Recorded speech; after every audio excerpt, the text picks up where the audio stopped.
Welcome to the Mobile Workforce Podcast, where we sit down and have real conversations with business leaders that have been where you are. During these interviews, we'll dive into what it takes to improve systems and champion processes that maximize performance. Each week, our trailblazing guests share their experiences and understanding of the workforce to help inspire change, challenge our thinking, and share what it takes to successfully travel the road to profitability. Now here's our host, co-founder and chief evangelist of About Time and WorkMax, Mike Merrill. Well, welcome on the podcast today, Dennis. Looking forward to today's conversation. Mike, really glad to be here and also looking forward to the conversation. I'm not sure how it's going to go, but it will go. You are correct. It seems to happen every time. Yeah. So let's just start off at the top. Can you tell us what was the inspiration behind you writing this book that led you to explore this topic in great depth of soft skills? Yeah. Well, the topic's been important to me for a long time. And just in the last few years, I kind of turned from being in operational roles and consulting roles in the industry and decided that I wanted to dedicate myself to carrying a message. And the message has to do with the importance and value of that part of people that we don't appreciate very much in our industry, which are soft skills. And I was at a leadership conference, and the last activity of the conference was to decide and write and put in an envelope a goal that you wanted to accomplish. And my goal was to write a book about soft skills. So that happened in February of 2019. I began writing in March of 2019, and the book was published in December 2019. And what's important about it to me, in terms of the inspiration, was just seeing the need, seeing the fact that we build things. We tear stuff down, we rebuild it, we do all kinds of very important things in our industry, but we don't do a really great job with people. And that involves, the relationships on job sites, up to how management deals with each other, how we treat our customers, et cetera, et cetera. So my message is all around that. So the inspiration was, we need to talk about this. And that was really my mentor, a guy named Steve Farber, who wrote the foreword to my book. Steve said, "Do you think you have something to say?" As I was thinking about the book. And I said, yeah. I said, I think we need to talk about soft skills and why they're so important. He said, well, write the book. Interesting. Yeah, sounds like you made quick work of it too. You didn't let any moss grow under your feet on that goal. It tells me that it was intended for it to be something that was part of my life journey, was to do this. And then it did come together very quickly. I involved a lot of people. I did some surveying. I conducted interviews. The book is powerful in the sense that it's written in plain English. It's intended for people from their first days in the industry to their last days in the industry. Uses very simple language, and I include a lot of quoted material from my conversation. So it's not me droning on for all those pages. And then ultimately, the capstone, in terms of the inspiration, the capstone was the title of the book. And it was a conversation I had as I was getting ready to launch into the writing process with Steve. And as the conversation ended, he said, hold on a second, I got something else for you. I said, what's that? And he said, I have a title for your book. And his title recommendation was Soft as Steel. And he explained it very simply. He said, because I think there's an analogy here. Steel is to buildings what is necessary to make them something which lasts for a long time. As soft skills, your qualities are to building relationships that will last for a long time. Soft as steel. Yeah, that's beautiful. So when we hear words like this, and it could be coined as a buzzword or something that people throw around loosely, what do you think people perceive soft skills to be, and how does that maybe differ from your perspective on it after writing this book? Yeah. Well, I guess the short answer is that it doesn't differ per se, but when people hear the word soft skills, they think they'll say that's the mushy stuff. We don't have time for the mushy stuff, or they'll say it's relationship skills or people skills. They'll give it different captions, or they'll say it's communication skills. All of them, with the exception of communication, it doesn't really matter. What matters is that you understand what they really are, which is they're not skills. What they really are is your personal qualities, your attributes, your behaviors, and most importantly, they are really a reflection of your own personal values as an individual. So that's what soft skills are, as I talk about them and as I talked about them in the book. Communication, which a lot of people will confuse when you hear soft skills, they say, oh, it's communication. Communication is a skill. It's a skill that can be improved upon by practice and learning. And it is the skill that's absolutely essential on a day-to-day basis for an individual to be able to get to know people in their lives and importantly at work when they're trying to build a relationship with the customers in particular, but also for those people to be able to get to know you. So you ask questions, you get answers. You make statements like, one of the things that's important to me is if I tell you I'm going to be there on time every day with my crew, I will be there. That's an example of using communication to emphatically convey to the listener that a quality of being punctual is very important to me. And I want you to know that because you can expect me to live up to it. Yeah, that's beautiful. I love that. I think something that's very important, I don't want the listeners to miss out on. You mentioned basically in a roundabout sort of way, you really need to define your purpose or your goal in really going down this journey of improving soft skills. So how do you get alignment? What are some good questions that people can ask themselves so that they could be more intentional at developing these soft skills? Well, once they understand what the idea is, and that they understand that these are things about them, they need to go about the process of trying to figure out what they are. And for some people, most people can use the benefit of some help, guidance, but and for that purpose, there are a variety of assessment tools that can be used to help a person understand a lot about themselves. What I did in the book was I put together a list of, I think, 40 or 50 words that describe a soft skill or a quality. As an example, the top one was trustworthiness. Probably no surprise, but that was the number one quality. But people have to understand, what does that mean to me? And that was, again, what I did in my research was I asked that question. I said, these are your top three qualities.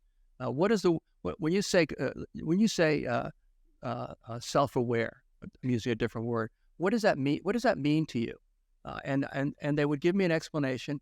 Nobody gave wrong answers. They may be been a little off, a little misguided, but the point is I was causing them to have to think about, how a word describes something about them that other people see. Because here's the bottom line. From your very early stages in building relationships, and as you move up in organizations into senior, highly visible leadership roles, people are watching you. They watch and they listen. And the more responsibility you have, the higher level you are in an organization, the more they're watching, the more they're listening, because they're interested in hearing what you have to say and how that relates to what you do about what you said.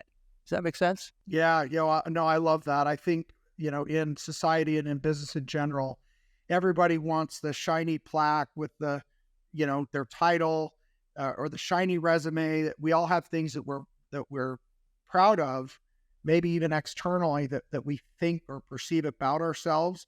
But what I'm hearing you say, and I completely agree with, sometimes, and I love this phrase, your actions are speaking so loudly, I can't hear your words. So you're talking about actions, right? Absolutely. I mean, at the end of the day, words mean nothing by themselves. If you're trying, and again, particularly in the context, which is what this is all about the importance of that understanding and appreciation for what your qualities are. These are the good things about you. I mean, we also all have weaknesses, and we need to be aware of those as well. But it's those things that are your qualities, those good things. That's what you need to build on in order to be successful in building relationships. So you need to know what they are. You need to name them. You need to look at this. I may not have understood that, but it makes sense to me. And so, yes, that's something that I need to recognize that people expect from me. And so I'll behave in a certain way because I want to enjoy building relationships. And you'll hear me say that word a lot during this. It may seem like an anomaly, but it's not. But relationships are what it's all about. We're not in the construction industry. We are by industry, but what we are in the people service business. And that's true of every business. So construction is not special. Our job, our opportunity as an enterprise in business is to serve people. We call those people customers, and we also call them employees. But in terms of building the P&L, profit minus expenses equals is where you want to go. You want revenue, so at the end of the day, you got profit. You build profit by building good relationships. Yeah, as beautifully stated, and I think something that I'm taking away from this is these are timeless principles. I know there's a lot of buzz about, X generation, Y generation, the Gen Z, we've got the baby boomers. So I know each generation has the way that they were maybe raised or how society helped to form or influence them. Yeah. What are some things that we can all get on the same page on as it relates to these soft skills that will help us work together with different generations? Yeah, I think that probably central to this is, and I'll say it in a practical way, is that if you agree with the premise that communication, which is a skill, is something which is important, you can then understand that I have to be sure that as I go about my day to day, that I recognize that communication is valuable. It's essential, in fact, and that each and every day gives me an opportunity to get better at it.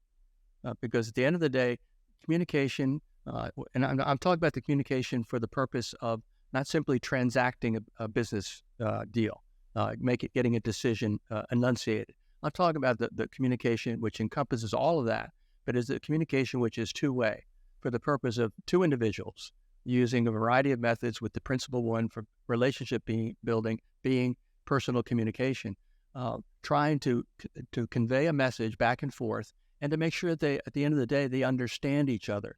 Again, there's a lot of research on the major cause of conflict, and the major cause of conflict is misunderstanding.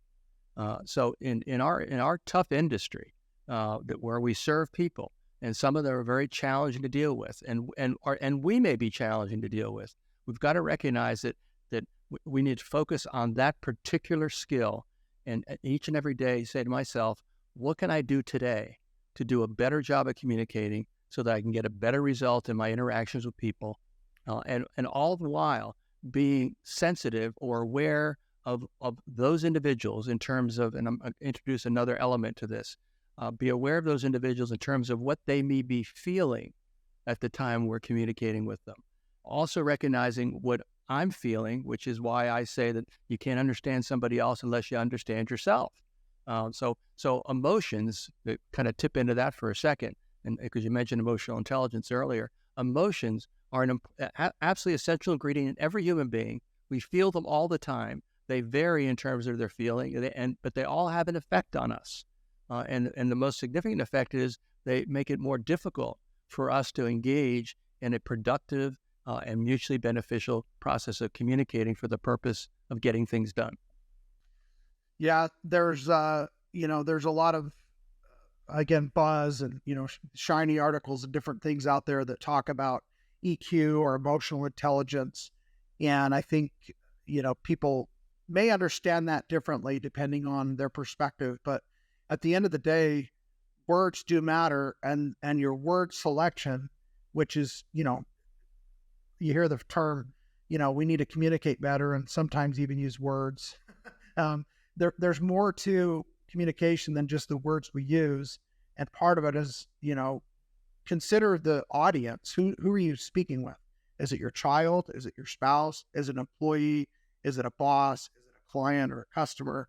And depending on the audience, that conversation needs to be tilted appropriately to have a meaningful engagement and true communication, not just an exchange of words, but where you understand one another. And in business, especially, it's essential when you're trying to invoke a project or an action that equals the result that customer is paying you for and that they desire, right?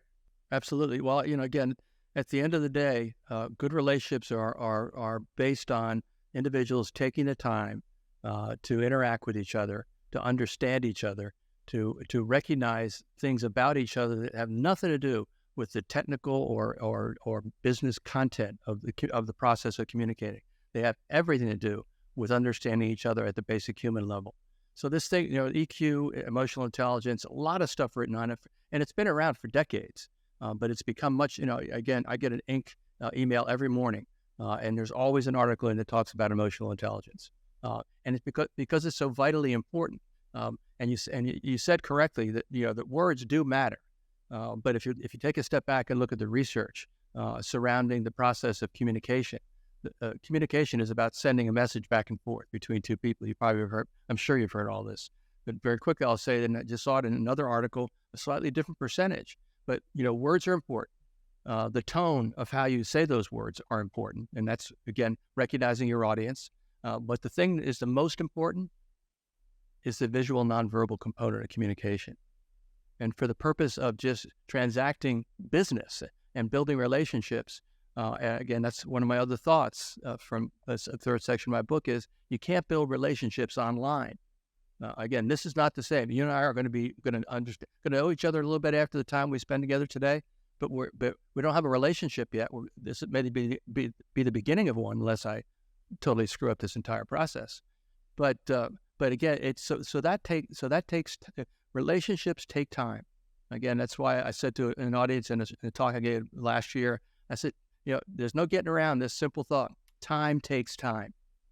You don't just walk in and say that you've got a great smile and a very nicely manicured beard and say, he doesn't have any hair on his head, which is an anomaly. But anyway. In your world, maybe. In mine, it's not. It's my reality. It's all I know. But and we can see each other's faces, and that's very, very useful. But at the end of the day, those relationships which will become your sustaining long-term relationships, whether they're in business or in life in general, are the ones where you actually invest time together. And so the pandemic had a significant impact on us, but it forced us to do more of this.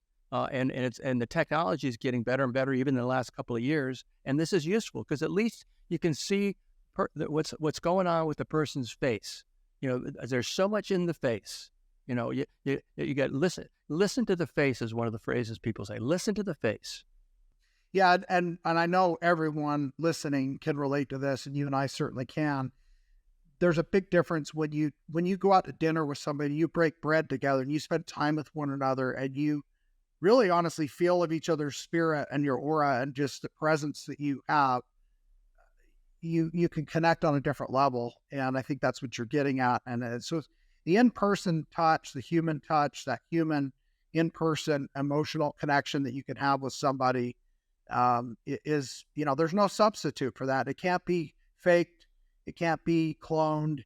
It's actually an experience, which means it's felt. Yes. It's not just heard or seen, right? Yeah, and you can, but by understanding that, and I think you said it very well, you can close the gap of misunderstanding just on a basic relationship development process. You can also use it in order to deal with closing the gap between the generations. You mentioned generations earlier. I mean, that's a real thing.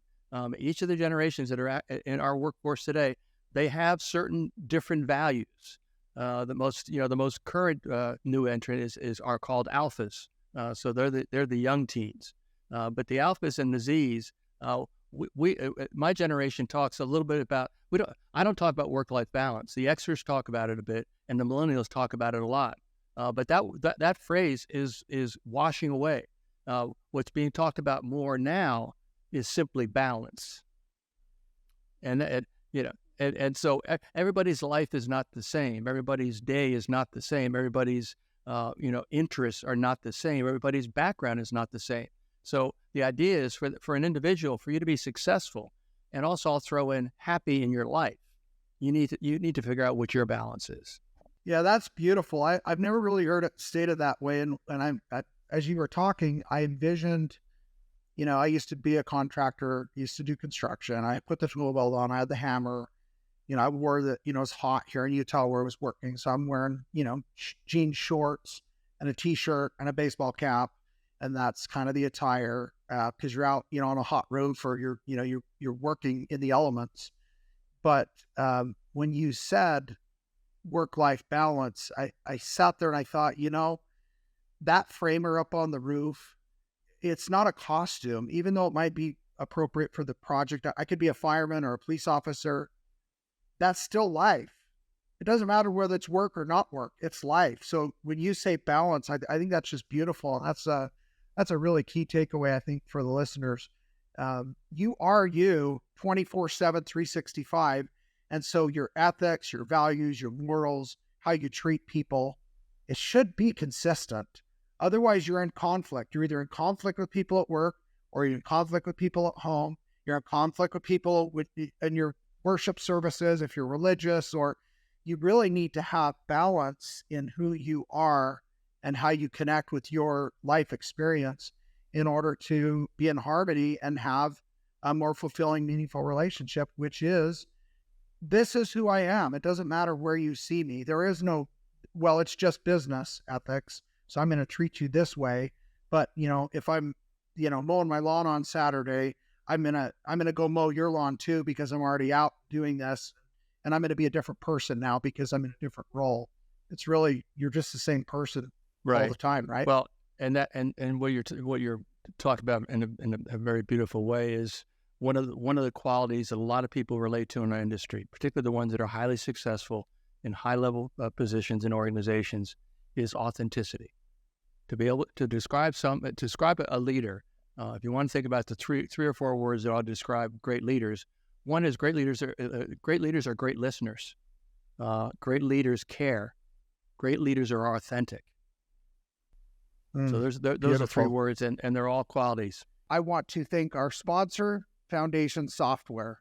Foundation Software simplifies construction operations with a comprehensive suite of different software tools, which include construction job costing and accounting, also project management, estimating, safety, mobile time apps, and construction-specific payroll services.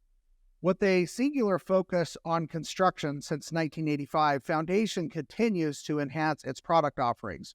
Over the years, they've introduced a construction-specific payroll processing service, including trade-specific estimating solutions known as McCormick Systems and also Estimating Edge.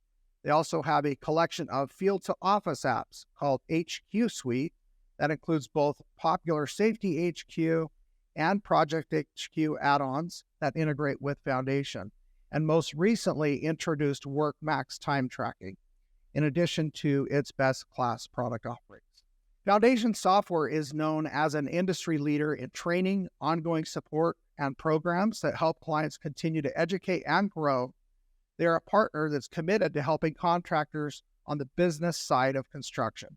For more information, call 1-800-246-0800 or email at info@foundationsoft.com or click the link below in the episode description. Yeah, and it's interesting too, because you think of, and I listen to all kinds of podcasts, and I follow a lot of self-help and personal improvement, business, and entrepreneurship, and all these things. And, I hear some people love the word authentic. Some people, they don't like the word. They're like, well, wait, why do we have to define that? You just are, right? So I think being authentic is I think it's a great word. It's a good reminder that you need to be you wherever you are. And if you don't like what you're doing or how you're behaving or what the result is, well, then you need to make some changes. And that doesn't mean, again, on Sunday, I'm one person when I'm, in a worship service, but the next day I'm this, this cutthroat businessman who's going to win at all cost, take my enemies down, and, really combat in a way that is in conflict with maybe the other part of my life that I'm trying to be different in. So I think it's just a beautiful thought to think about. Having integrity is the word that comes to mind with me, where you're just consistent all the way through. And whether you see me out on the job site, or you see me at the gas station, or you see me in the yard playing catch with my son, or helping my daughter ride her bike, I'm the same guy, right? Mm-hmm. Yes. Yeah. Beautiful. I think one other quick thing that I wanted to discuss in the construction industry in general, I don't like stereotypes in life generally, because everybody has the opportunity to do and be and act however they choose. But I think there is that perception that we're blue collar guys, we're tough, I can do everything myself, I don't need any help. There's this, maybe a perception that because of that versus somebody maybe who's white collar, who doesn't know how to fix the sink, who always hires it out versus, the guy that gets in and gets dirty and gets under there, knows how to turn a wrench. I think as individuals, it's important that we understand that these soft skills you're speaking about are important for everybody. And how do we overcome maybe the misperceptions, or, there's those things that could be confusing on what society perceives maybe our industry as and what we maybe perceive ourselves because of that? Yeah, that's again, that's something which has come into focus and been of more interest and concern to people who are trying to just generally tell a different story about the construction industry in order to try to make it something which is of interest or attractive to the younger generations in particular. Again, the construction industry looks like it's you get dirty, you break your back, you break your knees, and then you retire. And again, I will give credit to the gentleman by the name of Mark Breslin, who is out on the West Coast, one of the industry's best thought leaders, in my opinion. And he's and his big campaign or his bully pulpit topic is that you are professionals. If you're in the trade, you are professionals. You're not just tradespeople. You are professionals. You've learned things. You have skills. You have abilities. You care about the quality of your work. You try to do the work safely, and it goes on and on and on. And that's the story that needs to be told, particularly for the younger folks. And we're beginning to have some success, but we still have a long way to go because, again, the boomers are heading out the door, and what's leaving with them is just resource capacity, number one, but also a tremendous amount of experience that is not being transferred to them, to the younger generations that are coming in insufficient numbers. So we see much more activity around trying to make the industry attractive to women, which makes total sense. Again, women are over 50% of the eligible workforce. They're a low single-digit participant in the construction industry. Also, people of color. So there's a lot of opportunities out there, but we've got to change the narrative. And Sean Strickland, who is the executive director of the Canadian Building Trades Unions under the North American Building Trades, one of his missions is to tell a different story about the construction industry, and that makes total sense to me. Any opportunity we have to try to demonstrate that just because your parents had a particular experience, and that included high school, college, job, that not everybody is built in terms of how their brain has been wired from birth in order to be a person that sits at a desk all day long. It's just not. They're not wired that way. But they've never had a chance in many cases. When I was in high school, which is decades ago, we had auto shop, we had welding shop, we had wood shop, and that was all part. That was an important part of the high school experience. If you chose to go and try those things, that's how people in those days, back in the 70s, ended up coming into the construction industry. They came out of high school and then went to an apprenticeship program in either an open shop setting or a unionized setting, and that's how they began their careers.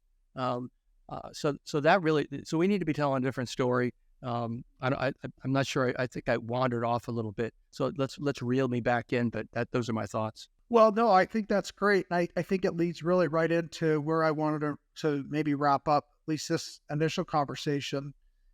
I know your book talks about the importance of mentors, and I think that's a part where those of us that have life experience, that have wisdom gained, that have learned through the school of hard knocks, whether that be college to whatever, and now we're in the construction trade, running a business, or we're a manager or a CFO, whatever role it might be in within your organization, there's an important responsibility, and I will call it that, an obligation that we have to mentor these young folks or these new people that have joined our industry, and help them understand some of the things that you're laying out here. And also, I think raising the bar and saying, yeah, we are professionals. This is, and we've said it a lot on this podcast, and I hear it everywhere I go. The electrician that lives next door, he's making more money than some of the software programmers that I know. I mean, you can make a lot of money in construction, and I just don't believe, and not that chasing more dollars is the whole thing, but it is a tool, and it is something that can help change your life when you have those resources and figure out how to put them in the proper place to grow. And so how do we help mentor younger folks to recognize that this is actually a career opportunity that you could aspire to, and you could have some of these hard skills that construction is known for and do a better job and be more efficient and be more successful by adding those soft skills to those and combining that together. Mentoring is something which, again, is more frequently being heard or talked about across the construction industry. Yeah. Fortunately, the initial pushback when the idea of mentoring is, some people think when they think mentoring, that means every once in a while you'll get together with the guy at the end of the day and show him something. Well, that's not what mentoring is. Mentoring is a relationship between an experienced individual, and it may be a variety of different kinds of experience. That individual is someone with less experience, capabilities, or skills. But it doesn't have a defined, we do this one time a week for an hour. Again, it's a fluid relationship. There is a basic framework of a process to conduct mentoring, and there's some really good training material that's been developed and disseminated across a number of parts of North America, and it describes just how to go about doing it, but it does require fundamentally a commitment of time, and again, everybody in that has a job is sensitive to, I come to work, I do my job, I get my paycheck. I mean, that's the old way of looking at it, but it's still, there's nothing wrong with that, because again, that's why you work, to earn a living. But what they haven't recognized and done enough of is to do what you talked about initially, and that is to say that it is a responsibility in the trades of journey persons to mentor apprentices. And it's also a responsibility and opportunity for some of those apprentices to mentor some of those journey persons, or even a foreman or superintendent, on things like how to use a smartphone, or how to use, some other kind of technology. And more technologies are coming into the industry.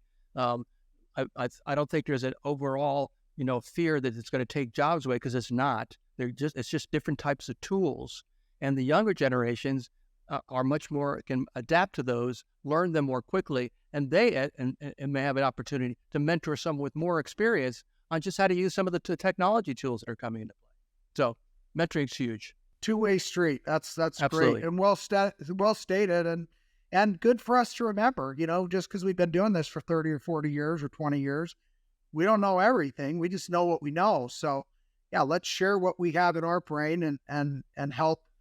I think we've all heard the phrase, teach a man to fish and feed him for life, right? Well, teaching is hands-on. It's driver's ed before you get your driver's license. It's range and road. You're actually implementing the knowledge as you go, and you've got somebody that's there riding shotgun with you, that has control of the brakes, that is coaching you. And I think we just need to be very intentional with how we help somebody not just listen and hear, but also work with them physically, hand to hand together, and let them fail, let them get some bumps and bruises, let them learn the hard way a little bit if it's not too costly, so that they'll remember that forever and take that torch forward, right? And that reminds me to say that, this whole idea of mentoring, just in general, in order to be successful as a mentor, you have to recognize and use soft skills. You have to, if you're a certain personality type, which is all about getting stuff done, don't ask me any questions. And there are people like that. Nothing wrong with them, but there are people like that. Then that person, if he's mentoring someone, has to say, well, I'm going to have to be more patient. So I'm going to have to manage myself. And that gets us back to emotional intelligence and self-awareness. You need to, if this is going to be difficult for these reasons that have to do with your qualities, it's up to you to say, I can manage myself. I can adapt so that I can be successful in supporting this person who's showing potential, but may need me to show them how to do a specific operation 2 or 3 times, and then give them feedback on it, whatever the scenario is. But the point is, that gets to my kind of closing thought about soft skills. Soft skills address it's not about what you know, it's not about what you do, it's about how you are when you're doing what you do. And you can be that. I'll use a trade example. You can be that painter that has got the reputation of being the best painter that's ever worked for this company, but we can't put him on any crews. We got to send him off to do, touch-up work all by himself, or we give him an entire floor by himself, so he doesn't affect anybody else. Yeah, it's beautiful. Yeah, I love that. Yeah, then you could check that, and there's no blaming, there's no finger pointing. It's and again, and okay, I'm going to get mushy. Instruct with love. Be kind. Give grace. Yes, it's okay. Mistakes are great.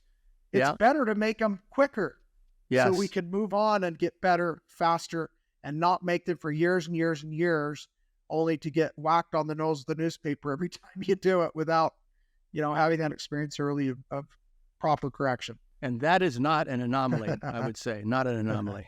Yeah. Beautiful. Well, this has been a very fun conversation. I've really enjoyed this today. Can't wait to dig into the book myself and figure out what else is going on in that shiny brain of yours. Yeah, very good. Yeah. It was a pleasure to be with you. Yeah, before we wrap up completely, so we played a little word game, and I assigned a word to Dennis, and the word I gave you was anomaly, and you used it well a few different times, and I appreciated sharing that with you as well. What word did you give me, and how did I do at using it? Well, I was getting a little nervous there until right at the end, when you finally were shiny, and by saying shiny right at the end. I'm frankly a bit of a disappointment, because everybody can see why I might have come up with that word, right, as they view this right here. Yeah, a little bit of that going on. The Chrome Dome. Yeah, great time Awesome. talking to you. Great well, time. Thank you. Any parting words? Anything else you want to state before we wrap up for today? Something you'll hear me say a million times: soft skills matter. Beautiful. Love it. Thanks again, Dennis. We'll connect again and have another conversation down the road. Outstanding. Thank you for joining us today on the Mobile Workforce Podcast, sponsored by About Time Technologies and WorkMax. If you liked the conversation we had today, or were able to learn anything new or helpful, please make sure to follow us on our WorkMax page on LinkedIn and on Instagram at WorkMax_. And subscribe to the show on iTunes or your preferred podcast platform so you will never miss another insightful episode. Also, if you enjoyed the podcast, please leave us a 5-star rating and review and share the show with your friends and colleagues. Your support means the world to us and will allow us to continue providing impactful information with others looking to improve their results in their business and, in turn, their life.